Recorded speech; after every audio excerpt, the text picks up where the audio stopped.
Mirëmëngjesit dhe mirë se vini në emisionin tuaj të përditshëm Zgjohuni me ne. Kur kalojmë pragun e dhjetorit, jemi në pritje të fundit të vitit, por edhe të momenteve që na rikthejnë në rrjedhën e ngjarjeve historike dhe jetëve të jashtëzakonshme. Përmes shekujve, një dhjetori ka qenë dëshmitar i historive tronditëse, lindjeve të figurave të shquara dhe ndarje të paharrueshme, të cilat do t'i flasim më gjerësisht tani.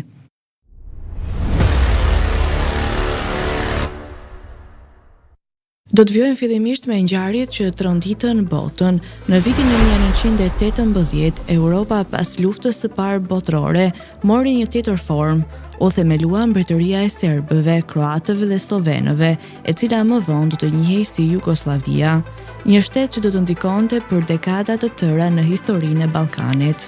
Në një qoshe tjetër të botës, në vitin 1955, një grua e zakonshme bëri një akt të jashtëzakonshëm.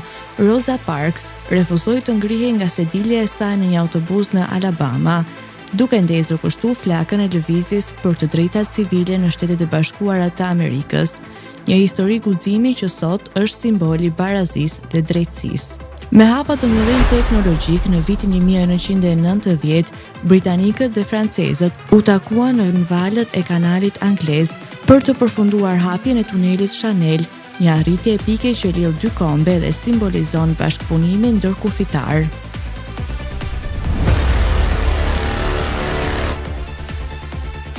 Një dhjetori është dita e 335 e kalendarit gregorian, kështu që deri në fund të vitit kanë mbetur edhe 30 ditë. Ngjarje 1640. Portugalia pavarësohet nga Spanja dhe u bë mbretëri. 1656. Gjermania i ofron ndihmë Polonisë në luftën kundër Suedisë. 1742. Mbretëresha Elisabeth urdhëron dëbimin e të gjithë hebrejve nga Rusia. 1822. Dom Pedro kurorëzohet perandori i Brazilit. 1835. Hans Christian Andersen publikoi librin e tij të parë me përralla. 1878. Montohet telefoni i parë në shtëpinë e bardhë. 1887. Traktati sino-portugez miraton kontrollin e Portugalisë në Macao të Kinës. 1913. Ford Motor Co filloi të përdorë shiritat lëvizës që do të fusin botën në epokën e prodhimeve masive. 1943. Në takimin në Teheran, liderët e SBA-s, BRSS-s dhe Britanisë së Madhe rikonfirmojnë synimet e 30 tetorit 1943, që kanë të bëjnë me krijimin e një organizate që do të ofronte paqe dhe siguri në botë. 1952. Në Danimark kryhet operacioni i parë i ndërrimit të gjinisë. 1973. David Ben Gurion, themeluesi i shtetit izraelit dhe kryeministri i parë i tij, vdes në moshën 87 vjeçare. 1976. Antigua dhe Barbuda antarësohet në OKB. 1982. Në Universitetin e Utah's, Barclay Clark bëhet njeriu i parë të cilit i vendoset zemër artificiale. 1982. Michael Jackson paraqiti albumin e dytë, Solo Thriller, i cili bëhet albumi më i shitur i të gjitha kohërave. 1988. Dita botërore kundër AIDS. 1988. Benazir Bhutto u zgjodh kryeministre e Pakistanit. 1991. Votuesit e Ukrainës në referendumin e mbajtur miratuan ndarjen e Ukrainës nga Bashkimi Sovjetik. 1998. Exxon njofton marrëveshjen me vlerë 73.7 miliard dollar amerikan për bashkimin me kompaninë Mobil për të krijuar kompaninë e re Exxon Mobil, kompania më e madhe në botë. 2001. Trans World Airlines realizon fluturimin e fundit para blerjes nga American Airlines. Vdekje 1521. Vdik Lav i Pest, Pap. 1563. Vdik Andrija Medulic, piktor kroat. 1934. Vdik Sergej Kirov, politikan sovjetik. Festa dhe përvjetore. Dita botërore kundër AIDS-it.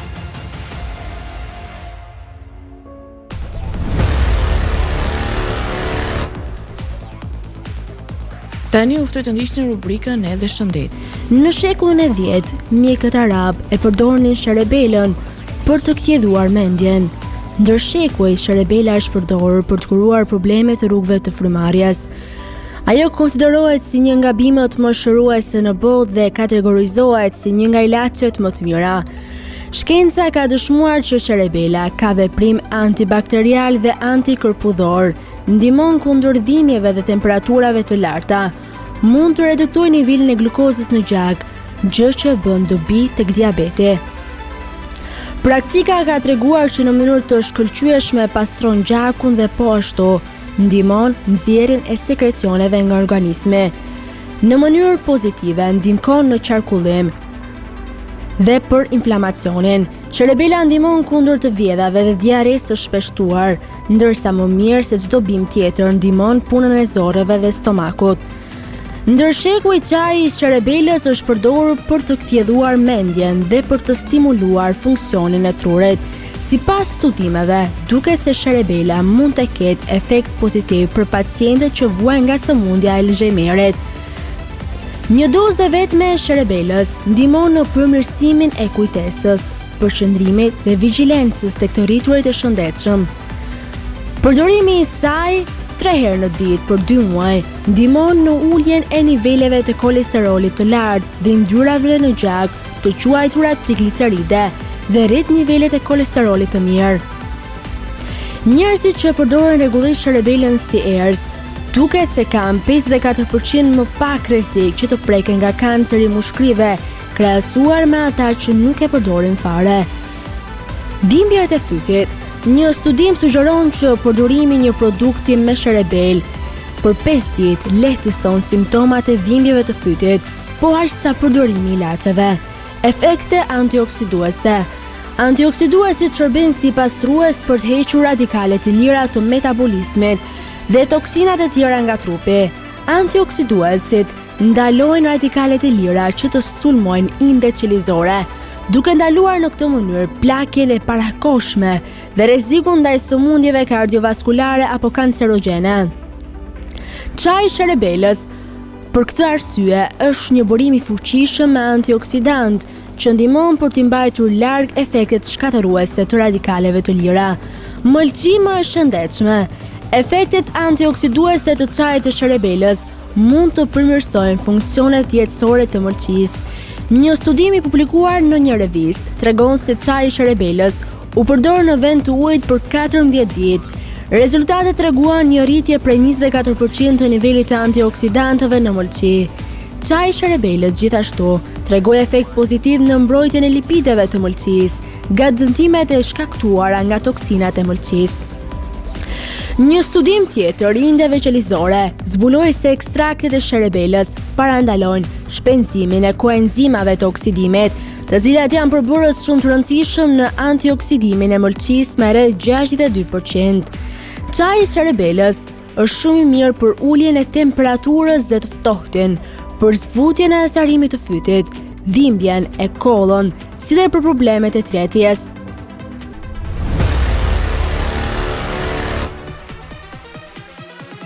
Për biografinë e ditës së sotme kemi zgjedhur të flasim për Rosa Parks. Në një ditë të zakonshme dimri më 1 dhjetor të vitit 1955, një akt i vogël rebelimi në qytetin Montgomery të Alabamës u kthye në një simbol të madh për drejtësinë dhe barazinë. Rosa Parks, një rrobaqepse modeste por me shpirt të pathyeshëm, refuzoi të lëshonte vendin një burri të bardhë në autobusin e qytetit, një akt i thjeshtë që të ndryshonte përgjithmonë rrjedhën e historisë amerikane. Rosa Louise McCauley lindi më 4 shkurt të vitit 1913, në një kohë kur segregacioni racor ishte norma dhe ëndrat e afroamerikanëve shpesh shtypeshin nga pabarazia e thellë. Rosa u rrit në një fermë të vogël me gjyqërit e saj, ku dëgjoi historitë e tyre për guximin dhe krenarin, pavarësisht realitetit të ashpër të kohës. Arsimi ishte një luks për shumë si ajo, por Roza shkëlqeu duke ndjekur shkollat e zezakëve që ishin të dara nga ato të bardhëve.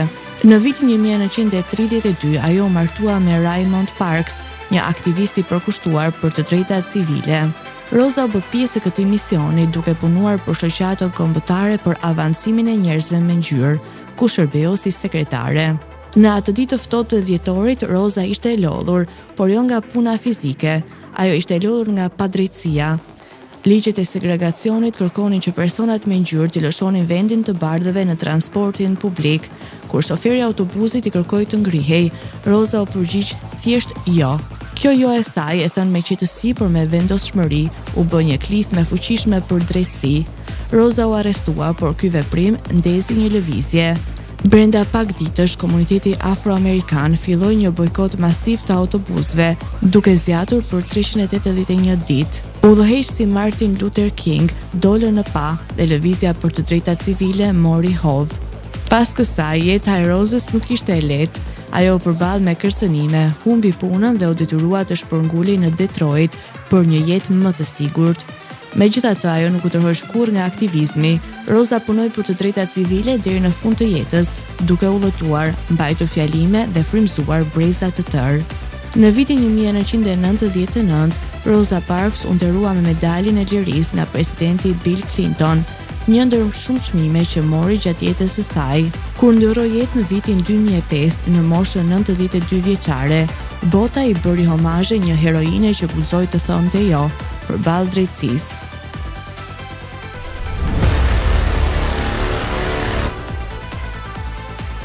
Vjojmë me rubrikën Kuriozitete, ku sot do të flasim për Pika Nemo, një vend misterios në mes të oqeanit. Pika Nemo është një vend unik dhe pak i njohur në oqeanin paqësor, i njohur si poli i paqashmërisë oqeanike, pika më e largët nga çdo tokë në planet. Një vend i zbuluar në vitin 1992 nga inxhinieri kroat kanadez Horovjek Lukateka, duke përdorur një program kompjuterik për të gjetur pikën më të izoluar në oqean. Por çfarë bën Pikën Nemo të veçantë? Distanca nga toka. Pika Nemo është e rrethuar nga oqeane për mijëra kilometra. Distanca nga këto toka më të afërt është mbi 2688 kilometër, duke e bërë këtë zonë të paarritshme për shumicën e njerëzve. Nëse ndodheni në Pikën Nemo, njerëzit më të afërt mund të jenë astronautët në stacionin ndërkombëtar të hapësirës, e cila fluturon rreth 400 kilometra mbi tokë. Në shumë raste, stacioni ndërkombëtar është më afër Pikës Nemo se sa toka më e afërt.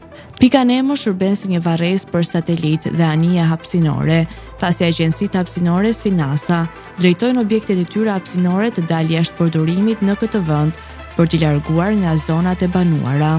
Rreth 260 objekte hapësinore janë varrosur këtu deri më tani, përfshirë stacionin hapësinor rus dhe shumë satelitë të tjerë. Rajoni përreth Pikës Nemo është një nga vendet më të pashkelura në botë, dhe kjo nuk është vetëm për shkak të izolimit të tij. Ujërat këtu janë të varfër me lëndë ushqyese dhe me oksigjen, gjë që e bën shumë të vështirë mbijetesën për kafshët detare. Pika Nemo është bërë e famshme edhe në letërsi dhe kulturë. Në romanin Në 20.000 lega në ndet të Jules Verne, kapiteni Nemo udhëton në zona të largëta të oqeanit, dhe në librin Shadows over Innsmouth të Lovecraft, një vend i ngjashëm përmendet si shtëpia e qenieve misterioze dhe mitologjike.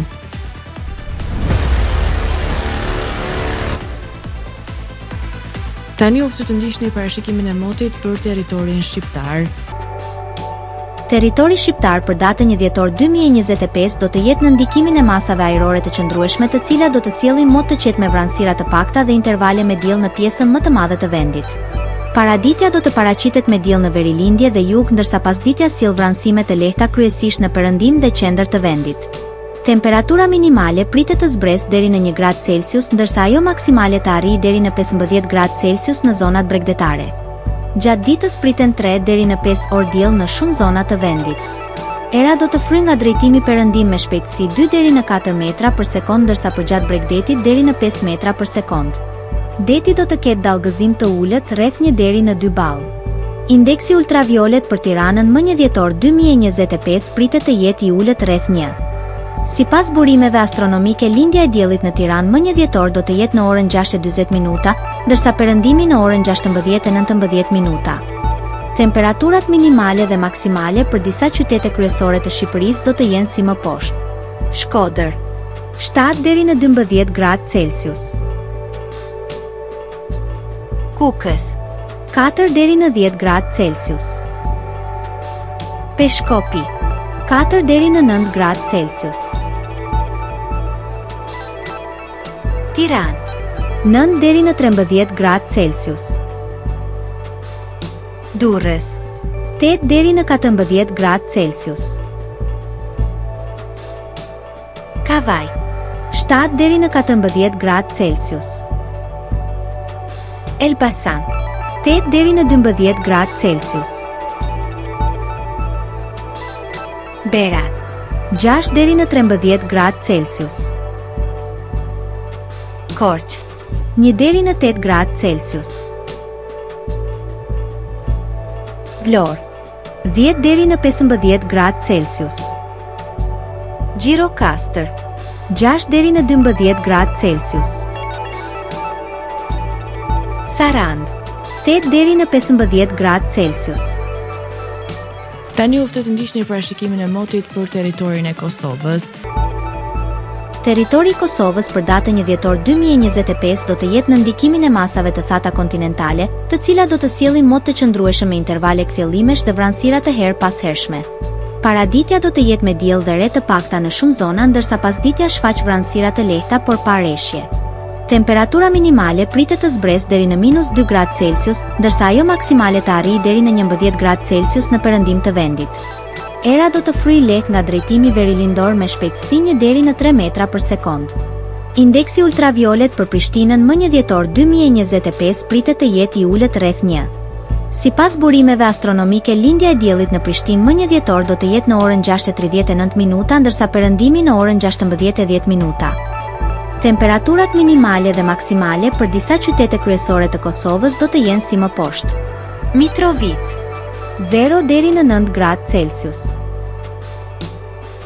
Podujev, -2 deri në 9 gradë Celsius. Skënderaj, 0 deri në 9 gradë Celsius. Pej, 1 deri në 9 gradë Celsius. Prishtinë, 0 deri në 7 gradë Celsius. Gjakov, 0 deri në 11 gradë Celsius. Malishev, 1 deri në 9 gradë Celsius. Gjilan, 0 deri në 9 gradë Celsius. Ferizaj, 0 deri në 9 gradë Celsius. Kaçanik, 0 deri në 7 gradë Celsius. Suharek, 2 deri në 10 gradë Celsius. Prizren, 0 deri në 9 gradë Celsius. Të nderuar teleshikues, kemi arritur në fund të emisionit edhe për ditën e sotme. Bashkë do të rishim sërish nesër në po të njëjtën orë. Deri atëherë, mirupafshim.